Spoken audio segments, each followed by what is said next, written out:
Leave the Grave Green by Deborah Crombie. Read by Michael Deehy. Prologue. Watch you don't slip. Julia pushed back the wisps of dark hair that had snaked loose from her ponytail, her brow furrowed with anxious concern. The air felt dense, as thick and substantial as cotton wool. Tiny beads of moisture slicked her skin, and larger drops fell intermittently from the trees to the sodden carpet of leaves beneath her feet. "We'll be late for tea, Matty. And you know what Father will say if you've not done your lessons in time for practice." "Oh, don't be so wet, Julia," said Matthew.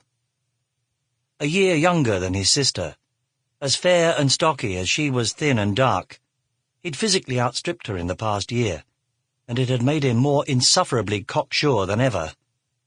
"You're a broody old hen. Matty, don't slip. Matty, don't fall." He mimicked her nastily. "The way you carry on, you'd think I couldn't wipe my own nose." His arms held shoulder high.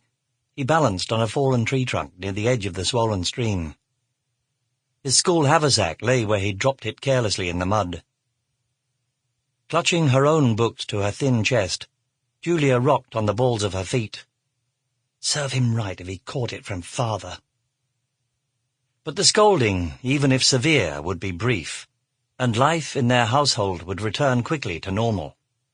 Normal being that they all behaved, to quote Plummy when she felt particularly exasperated with him, as if the sun rose and set out of Matthew's backside. Julia's lips twitched at the thought of what Plummy would say when she saw his muddy book bag and shoes. But no matter, all would be forgiven him. For Matthew possessed the one attribute her parents valued above all else. He could sing. He sang effortlessly, the clear, soaring treble falling from his lips as easily as a whispered breath. And singing transformed him, the gawky, gap-toothed 12-year-old vanishing as he concentrated, his face serious and full of grace. They would gather in the sitting-room after tea, her father patiently fine-tuning Matthew on the Bach cantata he'd been singing with the choir at Christmas, her mother interrupting loudly and often with criticism and praise. It seemed to Julia that the three of them formed a charmed circle to which she, due to an accident of birth or some inexplicable whim of God, was forever denied admittance. The children had missed their bus that afternoon. Julia hoped... Sample complete. Ready to continue?